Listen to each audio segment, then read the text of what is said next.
Well, good morning. Welcome back, I suppose. You know, for some of you guys, this is familiar faces. It's hard to believe that we're here for another season. You know, when you prepare for another season, when things get going, you know, you really don't quite know what to expect because every team's different, every year's different, and we've had a special group for a while. Guys that really kind of anchored this program on and off the floor. Just tremendous guys that are, you know, I call them friends, you know. Now, I talked to a bunch of them last night before we played, and it's different. But I'd say this, it's a good difference so far. I like our group a lot. I like their attitudes. I like their willingness to work. And they, you know, I think that they have this, I don't want to call it an oar, but a mission kind of internally amongst themselves that, you know, we're good enough too. Just because we lost 4 starters, just because we lost 9 seniors doesn't mean that, you know, we can't have high expectations. And our expectations for them, you know, as a staff's not going to change. I mean, we still expect them to, you know, be the best they can every single day, what's in front of them, and let the rest kind of play out. And they have for the majority of what we've been through. You know, we've practiced 21 times getting prepared for this. You know, congratulations to our football team. They played late into the year, so that meant that there's some guys that had fewer practices than others. We fought some injury bugs. Some guys have had to miss practices. So, you know, I don't know if we've really had 21 practices. I don't know if we've had one that we've had everybody ready to go. So, obviously, it's a work in progress, but we're as ready as we're going to be for tonight. You know, the roster, the whole quote is, you know, the roster's changed, but the expectations don't. We got new guys, but our expectations about what we expect out of them aren't going to change at all. We still expect them to, you know, to play really hard, to be really good teammates, and, you know, just kind of let it go. And they're ready for it. They're excited. I know our fans are excited. It's just kind of neat to see. You know, I mean, we get such great support for basketball here. It's special, is the way I'd say. It's just special, and you know, it pumps our guys up. It makes the coaching staff excited, and then, you know, in turn, we want to make sure that we make y'all proud when we go out there and how we play. So we're excited for tonight. Look forward to seeing you over there. In addition to tonight, we play Friday as our home opener against Rockhurst, and then Saturday we travel to Columbia to play in the prestigious Norm Stewart Classic against Jefferson City. So, you know, 3 games in the opening week will test us. We'll see where we're at, and, you know, ask me next week some of the questions about, you know, what we saw, because right now I've got some ideas about what to expect, but I really don't know. So we'll know more. But with that, turn it over to you guys and open it up for questions. What are the goals and expectations you have told your team you have for this year? Well, you know, as far as goals and expectations go, it's really, really simple, and I know it sounds corny, but, you know, we just want them to be the best they can, because, you know, here's the deal about goals and expectations with the team. And this is just my personal philosophy. There's coaches a lot smarter, a lot better than me that do it a lot different, but this is just how we do it. And how we do it is this. We want them to be the best they can, because if we set goals to win conference and 4 games into the season, you know, we've lost 4 conference games into the season. We've lost them all by a point, and 2 of them we had 4 players injured, and, you know, then it's like, well, we didn't accomplish that. And so those are long-term things that I think can let a team down, that can distract. And then at the same point, you know, I was on a team one time, and tells you how bad a team I was on, but, you know, our goal was, you know, go 500 on the road. Well, if that's the case, then you're okay with losing some games. And so, you know, I think when you get to goal setting with teams, you know, teams, you're dealing with people, and teams change daily. And so you got to be careful about it. We haven't ever talked about, you got to win this amount of games. You got to, we have a system, we have a process in place that we believe in as far as what we need to do to give ourselves a chance for success. So goals and expectations, I'll tell you this: work hard, be a great teammate. Those are the two things we tell the guys every day. If you work hard, if you're a great teammate, then we get a chance to do something. Yeah. What are some strengths at Fort Osage, and how are you gonna have to push through to beat them? Yeah, it's a good question about Fort. They, Josh Wilson's their coach there. He's been there for a while, and he's really built their program. They lost 3 guys. Their 3 biggest in size and probably best players from last year, and a team that went to the Elite 8 ended up losing to the eventual Class 5 state champion in Rockhurst.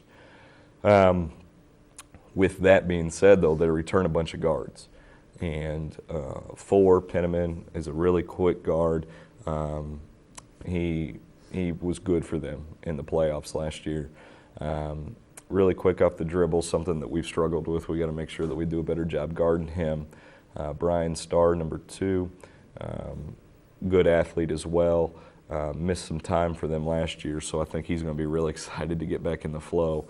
And then they've got a kid named Skylar Thompson, who's a sophomore, who is regarded around the city as one of the better players in the city. And he'll pose some matchup problems with us just because of his versatility, so we'll have to adjust to it. But their guards are good. Our guards are inexperienced at this point, and so we're going to have to throw them in and kind of adapt to it. We got to do a good job guarding those 3. If we can guard those 3 and force some other guys into trying to make some plays, then we feel like we got a chance. But if we let those guys get going, then it's going to be a lot more difficult than we want it to be. Who do you think seeing take on leadership roles on the team so far? Well, as far as leadership roles, it's a great question because, I've said this before, but every team's different. And so even though a guy might have been on a team last year and been more of a quiet guy, maybe he's more of a vocal guy this year, or a guy who, was on the team last year and was, a really focused player but didn't do a lot as far as feeling like he could assert himself. Maybe he does this year. So I've seen a lot of guys step up in a different role. But the 3 guys who, in my opinion, have been the best have been our 3 seniors: Brinkley Jolly, Ian Sandiford, Ryan Chrisman. Those 3 guys have, they just they've taken ownership in this thing. They want to make sure that their senior year's a good one. They want to make sure that the things that they do every single day allow our team to be successful. And when you have 3 guys, and listen, those guys have been through a lot. Ian played freshman ball when he was a freshman. Ryan moved in. Brinkley's played for us since he was a freshman on the varsity. They all have different stories. They all have different things that they've been through. But collectively, the last 12 months, they've kind of been on the same, hey, this is what we need to do. We need to have the best year we can last year. And then once they realized, hey, that season's over, now it's our turn. And we got to make sure that we, are really good about it. So those 3 guys have really stood out. Now there's been a bunch of other guys.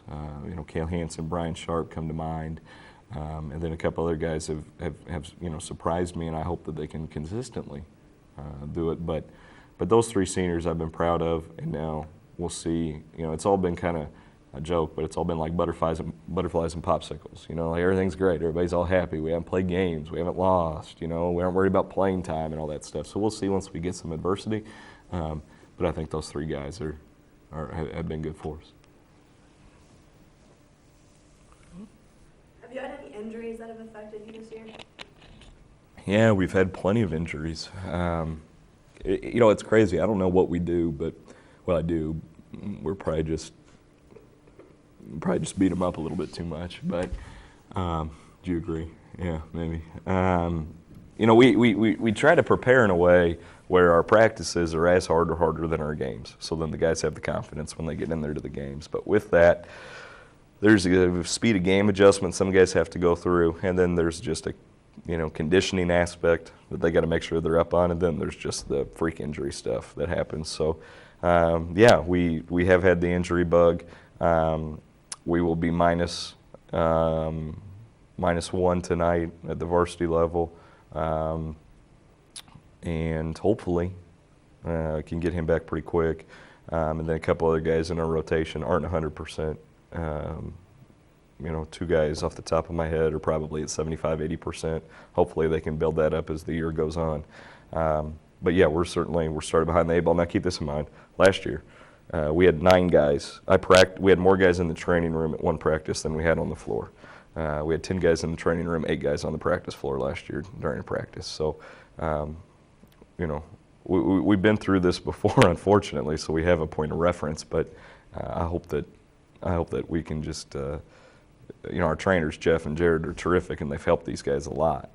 And without those guys, I don't know if we'd have a team. But those guys are terrific, and they've helped our guys get better. So I hope that as the year goes, we can, you know, fight it off. But it's just kind of, unfortunately, it's part of it. It's another guy's opportunity. Is there any like younger kids that have like came in and like we expect to like see play up or on higher levels this year?